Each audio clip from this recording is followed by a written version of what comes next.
El Sermón del Monte es tan importante para nosotros los cristianos, donde vienen las bienaventuranzas, donde vienen todas esas cosas hermosas acerca de Jesús.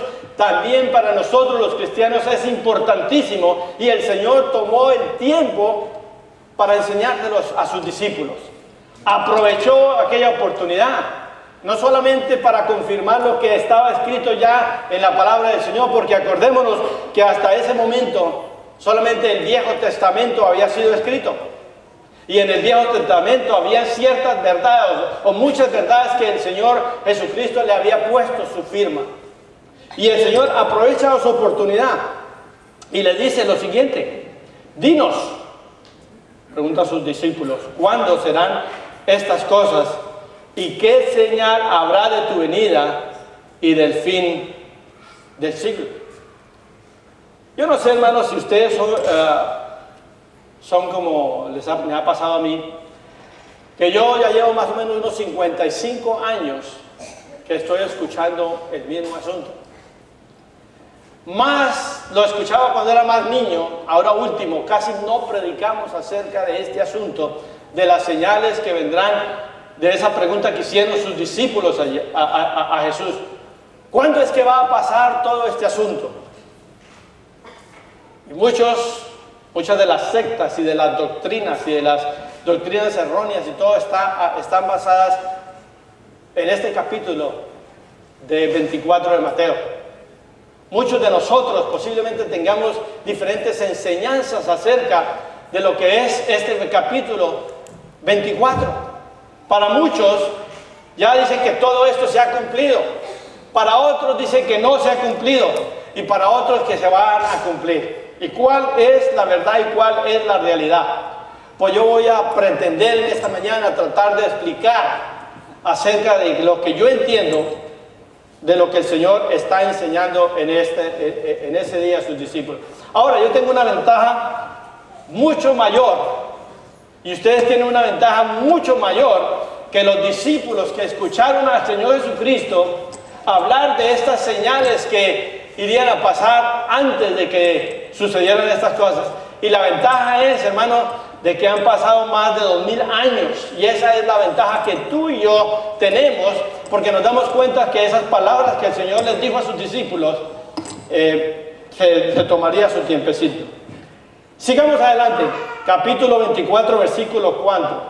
Les dijo, respondiendo Jesús a la pregunta de sus discípulos: Señor, dinos cuándo es que van a suceder estas señales, y cuándo es que tú vas a volver, y cuándo es que se va a terminar este asunto. Y me llamó mucho la atención la respuesta del Señor, porque el Señor le respondió a sus discípulos y les dijo: mirad, que nadie os engañe. Mirad que nadie os engañe. Mira, Pedro, mirad que nadie nos engañe, porque si tú crees que yo soy el camino, mirad que nadie te engañe, porque Pedro, yo soy el camino. ¿Lo crees tú, Pedro? Mira, Juan, mirad que nadie os engañe, porque yo soy la verdad. Amén. ¿Ustedes pueden entender eso, hermanos? De que no hay ninguna otra verdad sino el Señor Jesucristo. Y eso era lo que el Señor le estaba diciendo. Mira, una de las señales es de que vendrán muchos que te van a tratar de engañarlos a ustedes. Mira, versículo 4. Mirad que nadie os engañe. ¿Por qué razón, hermanos? Porque vendrán muchos en mi nombre diciendo yo soy el Cristo, y a muchos engañarán.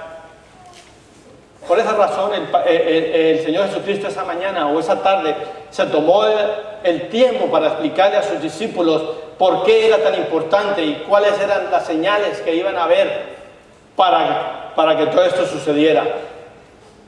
Ahora, los siguientes versículos, las siguientes cosas que el Señor dijo, son cosas que posiblemente ustedes dirán: pero pastor, eso siempre ha sucedido aquí en la tierra. Dice: oiréis de guerras. ¿No hemos escuchado más nosotros que ellos de las guerras, hermano? Seguro que sí. Si tú sabes de historia, sabemos de que el mundo se la ha pasado en guerra. Entonces, ¿qué estaría diciendo el Señor allí? Y rumores de guerra. Es más, hoy en día, hermanos, mientras que el mundo estaba mirando las Olimpiadas, la apertura de las Olimpiadas de invierno allí ¿dónde es?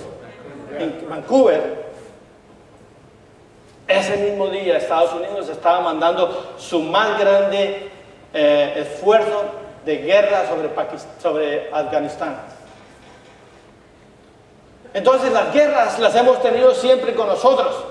Dice, mirad que no os turbéis, porque es necesario que todo esto acontezca, pero aún no será el fin. Entonces, hermanos, las guerras son una de las cosas, una de las señales que nosotros vamos a tener para saber de que la venida del Señor Jesucristo, de que el fin va a tener y va a estar cerca. Pero si siempre las hemos tenido, ¿cómo puede ser una de las señales? Dice, porque se levantará nación contra nación y reino contra reino. Usted sabe que esta semana Irán ya después anunció de que podía crear la bomba atómica. Y una de las cosas que Irán quiere hacer es aniquilar por completo a Israel. Entonces se levantarán guerra, nación contra nación y reino contra reino, y habrá pestes y hambres y terremotos en diferentes lugares. Hermanos, yo no sé si ustedes escuchan las noticias de todo lo que está pasando ahorita mismo en el mundo, ¿verdad? Acabamos de que hace un mes atrás hubo un gran terremoto allí en Haití. No nos podemos hacer los que no estamos dándonos cuenta de lo que está pasando. Pero todo esto, hermanos, son principios de dolores, dice la palabra del Señor. Y para ti y para mí, que no nos debemos dejar engañar, debemos de pensar de que el Señor está, ¿qué? Cerca. Eso es lo que significa. Dice el versículo 8, y todo esto será principio de dolores. Y como si eso no fuera nada, el siguiente versículo es el versículo que a mí me ha parecido que hoy lo estamos llevando a cabo nosotros aquí en Estados Unidos. 50 años atrás lo interpretaba de una manera totalmente diferente, porque dice, entonces os entregarán a tribunales y os matarán. Y seréis aborrecidos de todas las gentes por causa de mi nombre. Hoy yo interpreto ese versículo de una manera diferente a como lo interpretaba hace 50 años atrás. 50 años atrás nos aborrecían por ser evangélicos cristianos.